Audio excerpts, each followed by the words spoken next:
Welcome back.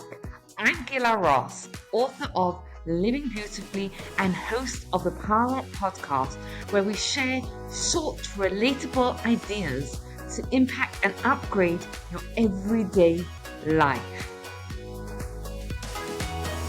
Does God care about the little things? I think God cares about everything. Yes. Short answer, yes. Any And I think something that's little to one person can be very big to somebody else. That's why I think He cares about everything. So it's interesting. I'll share with you a little story. So there's a story that was told of Vilna Gaon's wife made a pact with a friend, and she said, whichever one of us passes away first is going to come back to the other one in a dream and tell them what happens in the next world. So her friend passed away first, and she came back to her in the dream, and she said, really, I'm not allowed to tell you what happened in the next world. But because we made a pact, I'll share with you one little story. It says, remember when we used to go collecting together, right? The Vilna Gaon's wife and her friend used to go collecting for charity many times together. And she said, do you remember that one time that we were collecting for charity and we saw a philanthropist across the road, and I pointed and I said, look, she's there, let's go across the road to her. She says, even for that moment where I pointed my finger and said, look, there's someone who might potentially give to us, and points us across the road, even for that, I'm going to get rewarded, right? For that little act of pointing and saying, look, there's someone there across the road, which I think backs up what all of you were saying around the table, was that, yes, God cares about the little things. What we're going to look into it in this class together is why. Why do the little things matter? Why does God care about the little things? So does anyone want to read the Mishnah? And flee from sin, for a mitzvah leads to another mitzvah, and a sin leads to another sin. Since the consequence of a mitzvah is a mitzvah, and the consequence of a sin is a sin. He used to say, do not be scornful of any person, and do not discount anything, for there is no person without his hour, and no thing without its place. It's translated, I think, as minor, because that's, in our minds, we probably think of it as minor. It's not that important. It's not as important as the major mitzvahs. Right. And we might have different, different definitions. Like some people might think, oh, that's a minor mitzvah, but there are mitzvahs, I think, in our own mind that we probably think, oh, those are the big ones, those are the important ones, you've got to keep them, right? Whether it's, Shabbos or kosher or whatever, those are the ones that you define in your own mind. And there are the others that are like, these are the minor ones, these are the light ones, right? Like, we don't attach so much weight to them. So the Mishnah is coming to tell us that, no, be as careful, run to perform a minor mitzvah, right? Like attach importance to it.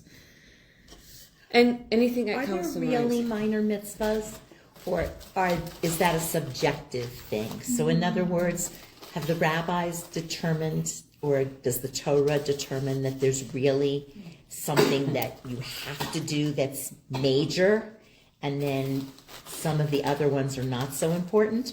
Or is that something that people kind of choose for themselves? So that's a great question, and the answer to that is that the Torah does not tell us, right? It doesn't say these are the big ones, these are the ones you have to do, and we're actually told that we're not told in the Torah like the consequences, right? It doesn't say if you do this mitzvah, this is the reward you're going to get. If you do this avera, this is the punishment. Very rarely, occasionally it will, but for the most part, it doesn't give us that information. Why?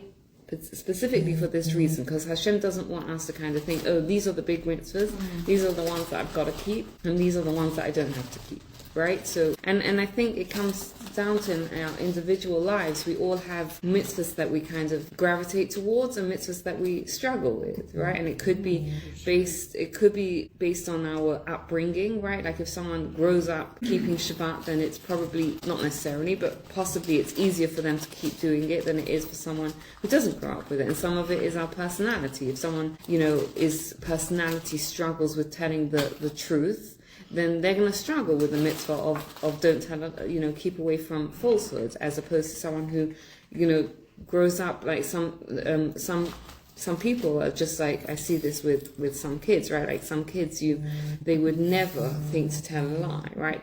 So there are different mitzvahs that we struggle with or find easier based on our upbringing, our personality, or numerous other things. Any other thoughts about this Mishnah before we delve into it? Okay, so I want to share with you, when I was putting this together, I was thinking about, someone asked the question of, that she looks at other people and she's like, this person is doing such good things, right?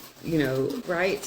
Whereas she feels like for herself, she's got a much smaller part. And now the analogy that I'd like to bring is, like when you're in school or right, and they have these performances. Now, all the kids, oftentimes, the kids want the big parts, and there can be a disappointment if you get like a small part.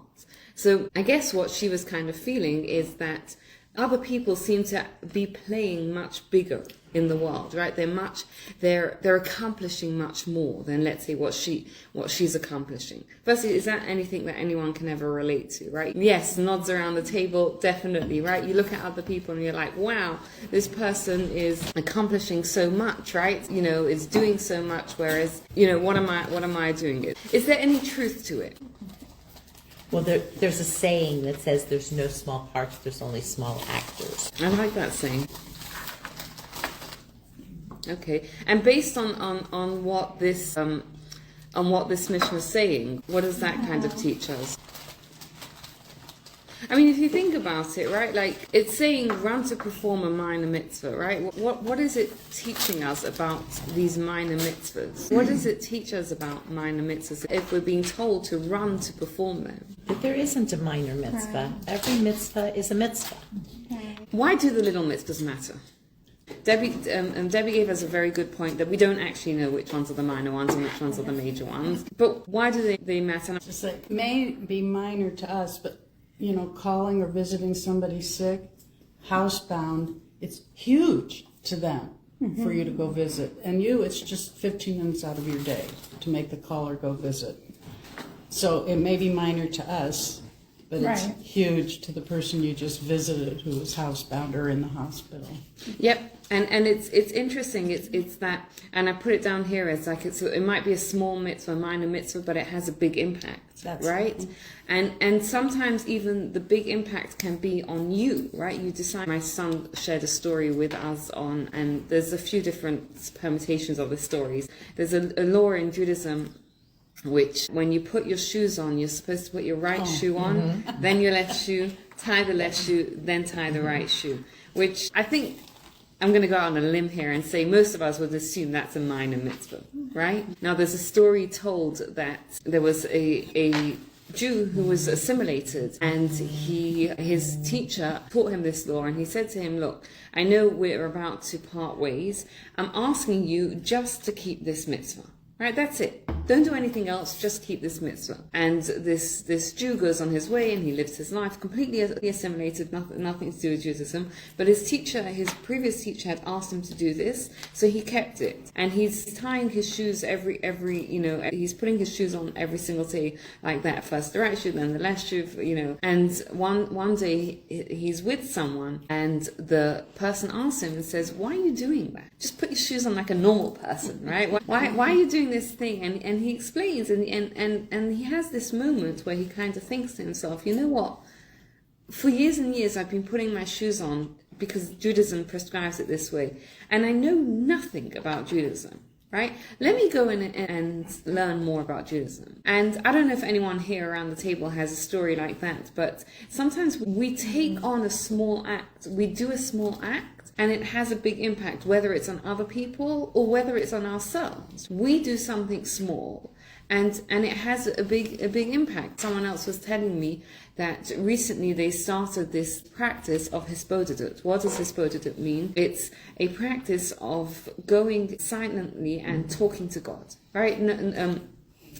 Informal prayer, talking to God. And they said that has made a huge impact. That's the way they start their day off, and it changed their day. Now again, but it has a big impact, and that's kind of why one of the reasons why the mission is telling us that, run to perform a minor mitzvah, because we might think it's a minor mitzvah, but we don't actually know what the impact is going to be on other people or on ourselves.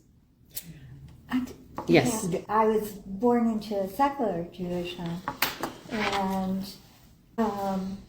it was like one of those remodel the house projects where you do this one little thing and you think, yeah, I did that, that looks good, but now this. Good, yes, exactly. Well said. I never intended To renovate your whole house. There's a children's book, I don't know if you're referring to it, about, a woman who gets a new doormat, right? And she says, oh, this doormat is so lovely, but now I need, new flooring to go underneath it, right? Yeah. The flooring is great, now I need to paint the walls, right? And the paint is great, but now I need to get a new dining room table, right? And it's kind of that thing. And it can be a small little act that we sort of take on, but then it sparks something more. Well, yeah. I was going to say, instead of, you said minor mitzvah can also be light mitzvah. I'm going to say it can also be easy mitzvah. The easy ones. So if you say you're going to take on Shabbos and you've never taken on Shabbos, that's huge, okay? But tying your shoes, that's an easy mitzvah. It's just something you have to remember every day. And that's where you can get sucked into doing another easy mitzvah, and another easy mitzvah, and another easy mitzvah. Yeah, beautiful. And I think also when it comes to ones that are part of our daily habit, right? For example, there's morning blessings or whatever, right? Now, if someone's in the habit of doing it, it's very easy to do because it takes a couple of minutes. It doesn't entail a change of lifestyle. And the Mishnah enjoins us and says, run to perform a mitzvah like that. It's teaching us, do it with enthusiasm. Right now, the morning blessings, I don't know if anyone's, we did a series on them. But what they do is they go through so many of the things that we have in our life anyway, and so often don't appreciate, right? The fact that we have shoes, and the fact that we can stand up straight, and the things that are in there.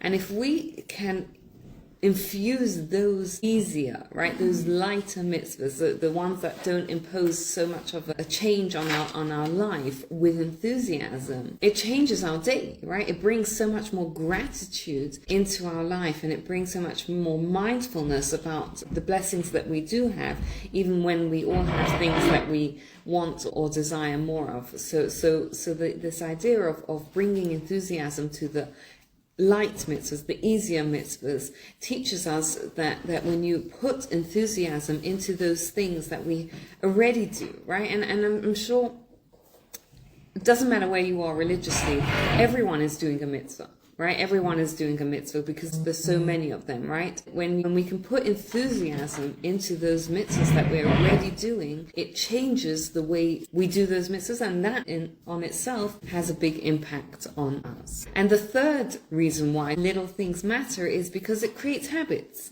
Right?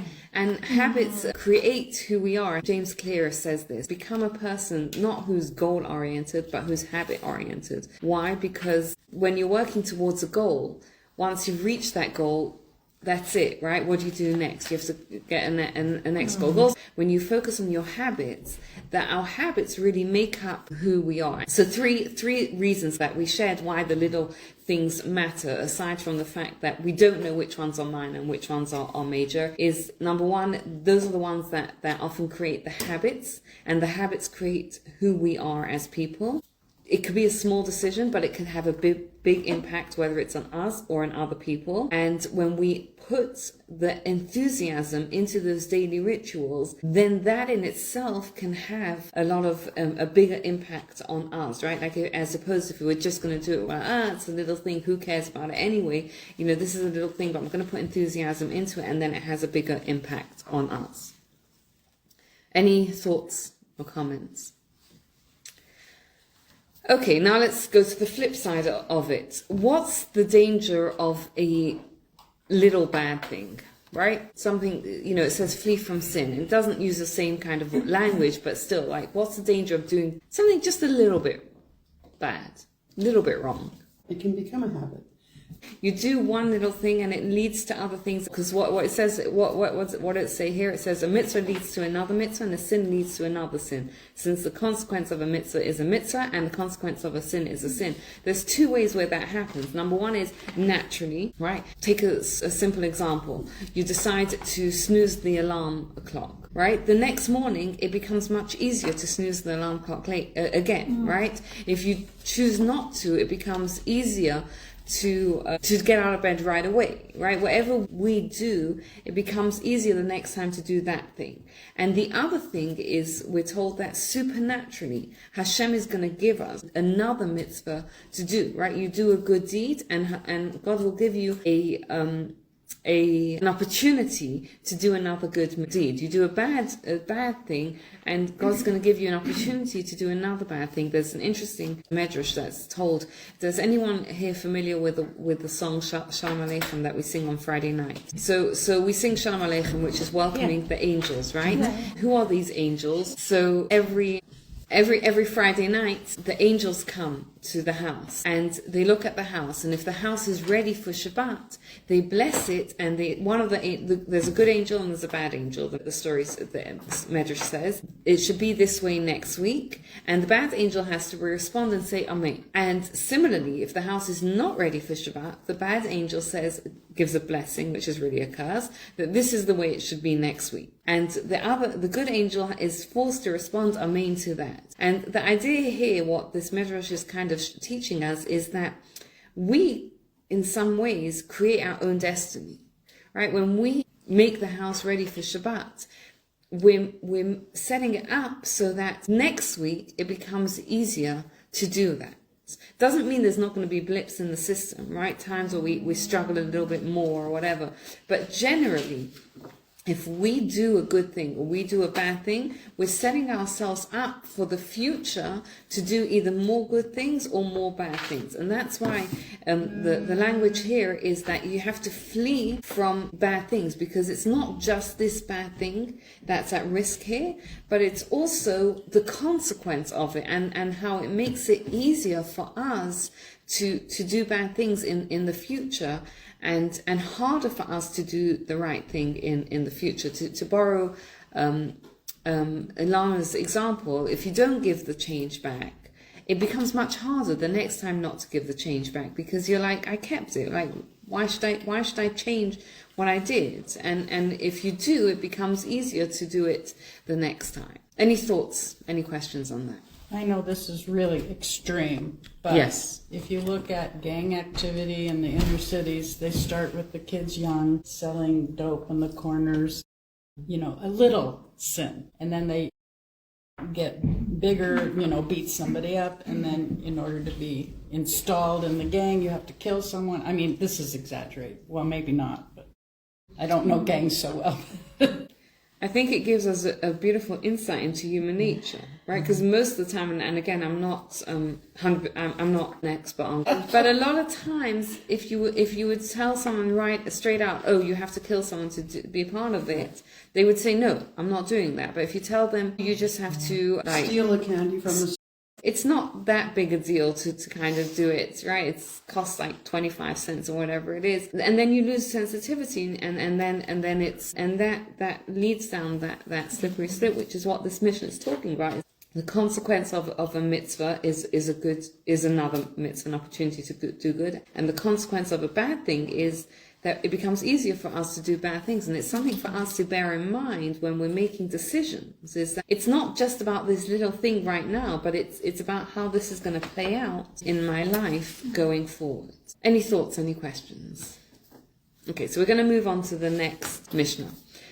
What does it mean that every person has their hour? He says, do not be scornful of any person, do not discount anything, for there is no person without his hour and no thing without its place. What does that mean? The consequence of this concept that there's no person without an hour is that we have to show respect to every person.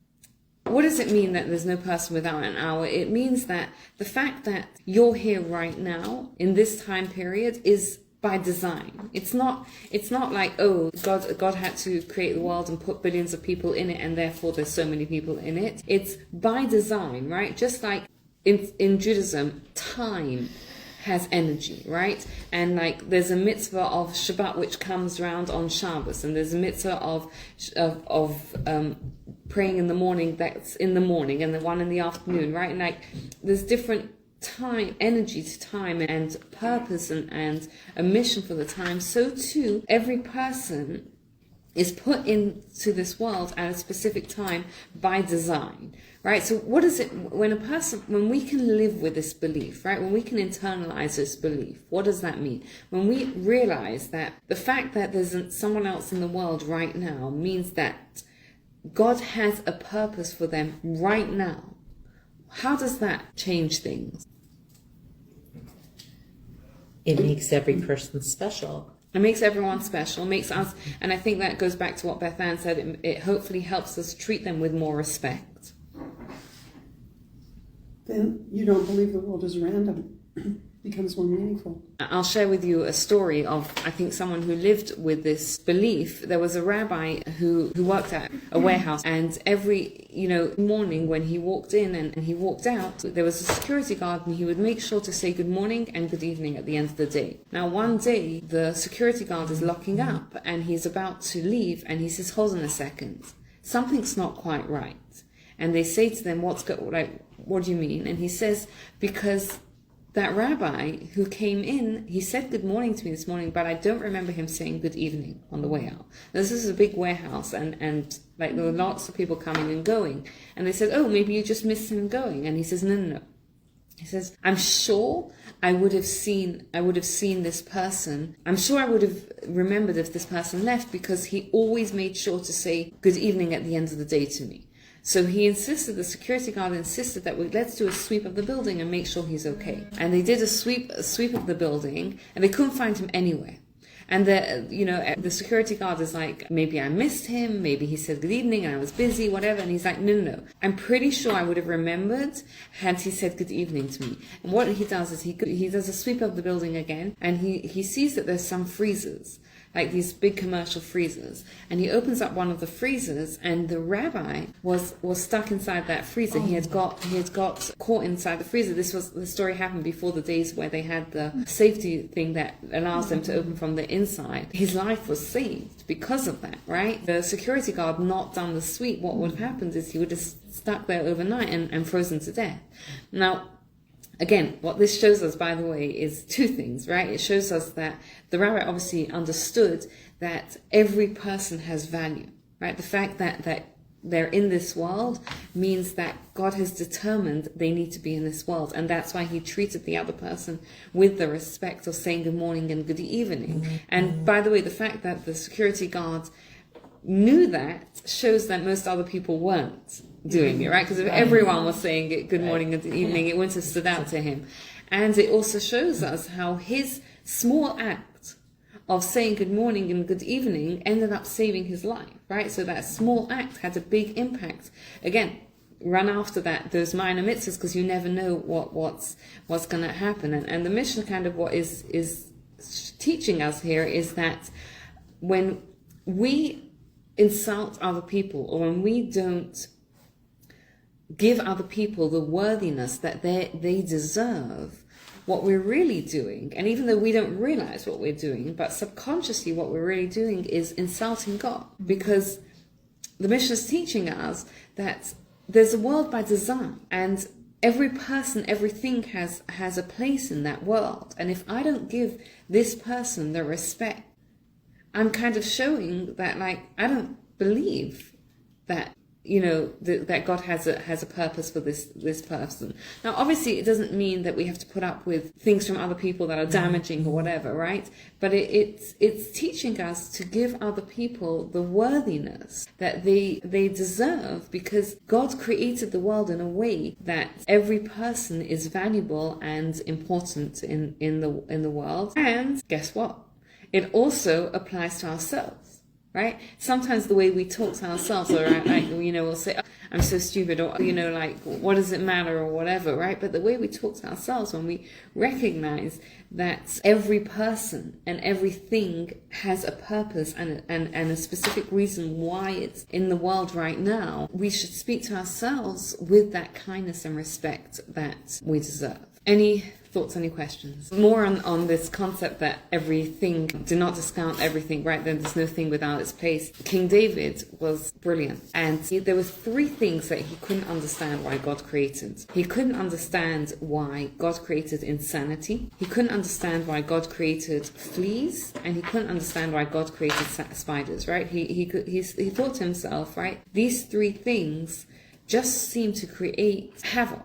Right? They're just a nuisance, right? What's the productive purpose of it? Now, it was interesting that later on in his life, he had 3 incidents which each one explained to him what that there was a use to it. And I'll share with you those 3 incidents, right? So once, the story of his life was that Shaul, who was the king, he was going to become the next king, and Shaul was the king at the time. Now, really, it should have gone on to Shaul's children, but because Shaul sinned with Amalek, which is another story, he lost that. Now, it was a source of contention to Shaul that he wasn't going to have it, and he kept trying to kill King David, because he thought that King David was trying to take the kingship from him. Again, it's a bit of a much more of a complicated story, but I'm just giving you the background so that you can understand. So what King David had to spend much of his life running away and hiding from King Shaul. Now, once he was running away and hiding, and King Shaul came close to finding him, and he was asked around, is David in this village? And what King David did is he pretended to be crazy. And King Shaul looked at this, crazy person and thought, this can't be King David, right? Because this person's acting completely crazy. It showed him, King David, that King David had doubted that there's a purpose to what God created this thing, and yet it came and it saved his own life. Now, obviously, we're not saying that that's the only reason it was created. What we're showing is that King David, who understood so much about how Hashem created the world and about God's running of the world, even he who had the questions came to a point where he was like, oh, now I see how every single thing that Hashem created. It's like a spider web. And one of King Shaul's guards were guarding the cave, and he was stuck there. And what happened is that a mosquito came and stung him, so he moved, and that's how he was able to escape from it, right? Like 3 little incidents, again, which showed King David that don't doubt, right, that every single thing that Hashem created for a purpose. Do we understand what that purpose is? Not necessarily, right? Most of the time, we're not going to understand what that purpose is. But it's important for us to kind of know that. So to kind of sum up what we discussed today, is we discussed the idea that there's, be as careful with a small mitzvah as with any other mitzvah. Number 1, we don't know which ones are minor ones, which ones we don't. Number 2, these are the ones that create our habits, and our habits are create who we are. And it's also, we can think it's a minor mitzvah, but it can have a big impact, whether it's on ourselves or whether on other people. And it also, if we can infuse that enthusiasm into those daily mitzvahs or the minor mitzvahs, it has a bigger impact on us than if we're going to just do it without thinking about it. And the consequences of doing, whether it's good things or bad things, is that we have opportunities to do either more good things or more bad things. So therefore we have to choose what we're doing carefully, so that we're setting ourselves up to continue to do more good things. So throwing out a question you can answer or think about it as you wish, is one small thing we can all do this week. It can be different. So Every single person is really important. I went to a lecture a few years ago with a man who had been burned over 70% of his body when he was a child. And he was in this burn ward in the hospital. And the doctor came in and he told the janitorial staff, each one of you is the most important person to this little boy. You will determine whether he lives or dies by the way that you clean his room, because he cannot get an infection. The kid lived and he grew up and he is now a public speaker, but he has kept in touch with some of the janitorial staff. They saved his life. Thank you so much for taking the time to listen. I'd love to hear your feedback, and if you enjoyed this episode, you'll love my book, Living Beautifully: How to Bring Meaning, Joy, and Love into Your Life, based on the timeless wisdom of Pirkei Avot. And please take a moment to rate, review, and subscribe to the podcast so you don't miss out. Have a wonderful day.